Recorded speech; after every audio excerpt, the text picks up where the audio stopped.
അമ്പലത്തളങ്ങളിലും ഒരു കുമ്പസാരക്കുണ്ടായിരുന്നെങ്കിൽ നമ്മുടെ സമൂഹത്തിലെ പ്രശ്നങ്ങൾ പലതും പരിഹരിക്കപ്പെടുമായിരുന്നു. പ്രിയമുള്ളവരെ, നമുക്ക് പോകാൻ ഒരു സ്ഥലമുണ്ട്, നമുക്ക് പറയാൻ ഒരിടമുണ്ട്. തിരുസഭ നമ്മെ പറയാൻ ക്ഷണിക്കുന്നു. Praise the Lord, praise the Lord, hallelujah. നമ്മളെല്ലാവരും പറയണം, സംസാരിക്കണം. അതാണ് ദൂർത്തപുത്രന്റെ കഥയിൽ ആ മകൻ വന്നപ്പോൾ പിതാവ് ചെയ്തത്. അങ്ങനെ നമ്മൾ പറഞ്ഞാൽ എന്ത് സംഭവിക്കും? മോന്റെ പേരെന്താന്ന് പറഞ്ഞ? ഡെവിൻ. Devin, Devin. ആ, ഇവന്റെ അത്ര പ്രായമുള്ള ഒരു കുട്ടി. ഞാനിവിടെ ഇതിലെ വന്നപ്പോൾ, ഞാൻ ഇതിലെ ഇങ്ങനെ വണ്ടി ഓടിച്ചിതിലെ ഇങ്ങനെ വന്നപ്പോൾ ഞാൻ ഓർത്തു, ഇത് ഈ സ്ഥലം, ഇങ്ങനെ ഒരു സ്ഥലത്ത് സംഭവിച്ച ഒരു കഥ നിങ്ങളോട് പറയണമെന്ന് ഞാൻ വിചാരിച്ചു. ഇവനെപ്പോലെ ഒരു പയ്യൻ, പിന്നെ ഒരു മോളുമുണ്ട്, 2 വയസ്സ് പ്രായം കൂടുതൽ. അമ്മ, അത് ഇതുപോലെയുള്ള ഒരു പ്രദേശമാണ്, കുട്ടനാടൻ പ്രദേശം. ധാരാളം താറാവുകളും മീനും ഒക്കെ ഉള്ള ഒരു സ്ഥലമാണ്.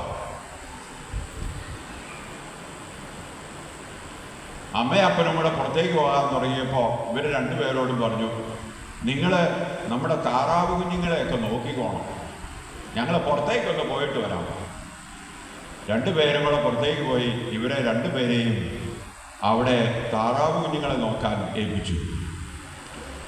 താറാവ് കുഞ്ഞുങ്ങളെ അഴിച്ചു വിട്ടേക്കരുത്, നോക്കിക്കോണം, തീറ്റ കൊടുത്തോണം, നോക്കിക്കോണം. കുറച്ചു നേരം കഴിഞ്ഞ് കഴിഞ്ഞപ്പോൾ ഇവർക്ക്, നമ്മുടെ കുട്ടികൾ അങ്ങനെയാണല്ലോ, നിങ്ങളല്ല കേട്ടോ, നമ്മുടെ കുട്ടികൾ അങ്ങനെയാണല്ലോ, ഏതെങ്കിലും ഒരു കാര്യം ചെയ്യരുതെന്ന് പറഞ്ഞാൽ അത് ചെയ്യാൻ ഭയങ്കര മിടുക്കരാണ്. ഇവിടുത്തെ ആളുകൾ എങ്ങനെയാണെന്ന് അറിയുന്നത്. അപ്പൊ ഇവർക്കത് ഒന്ന് അഴിച്ചു വിട്ടാലോ, നടക്കുന്ന കാണാലോ, താറാവ് നടക്കുന്ന, മനുഷ്യൻ നടക്കുന്ന പോലെ ഒന്ന് അഴിച്ചു വിട്ടാലോ, അഴിച്ചു വിട്ടു. കുറേ ഇവരിങ്ങനെ അഴിച്ചു വിട്ടതിൻ്റെ കൂടെ നടന്നുകൊണ്ടിരുന്നപ്പോൾ ഇവൻ ഈ താറാവ് കുഞ്ഞിൻ്റെ കൂടെ നടന്നപ്പോൾ തെറ്റി വീണു. ഒരു കുഞ്ഞിൻ്റെ മേത്തേക്കാ തെറ്റി വീണു, മുകളിലേക്ക് തെറ്റി വീണു. ആ കുഞ്ഞ് ചത്തു. ഉടനെ അതിൽ ആ കുഞ്ഞിനെ എടുത്ത് കാർന്നവന്മാര് സാധാരണ ചെയ്യാറുള്ളത് പോലെ, നിങ്ങളല്ല കേട്ടോ, അയലോക്കത്തെ പറമ്പിലേക്ക് കിട്ടും. 2 പേരും കൂടെ ചട്ടം കെട്ടി. അപ്പം വരുമ്പോൾ പറയാൻ പാടില്ല, പറഞ്ഞ അടി കിട്ടും. അപ്പം വന്നു, 2 പേരും മിണ്ടാണ്ട് നിന്നു. അപ്പന് ധാരാളം താറാവ് കുഞ്ഞുങ്ങളുള്ളത് കൊണ്ട് എല്ലാ ദിവസവും ഒന്ന് എണ്ണി നോക്കി. അന്നേ ദിവസം അപ്പൻ എണ്ണി നോക്കിയില്ല. ഇവർ 2 പേരും മുഖത്തോട് മുഖം നോക്കും. അപ്പൻ എന്തെങ്കിലും ചോദിക്കോ, താറാവിൻ്റെ കാര്യം ചോദിക്കോ എന്നൊരു പേടി. അപ്പൻ അതോ ചോദിച്ചു പോയി. പിറ്റേ ദിവസം അപ്പൻ ജോലി കഴിഞ്ഞ് വന്നപ്പോൾ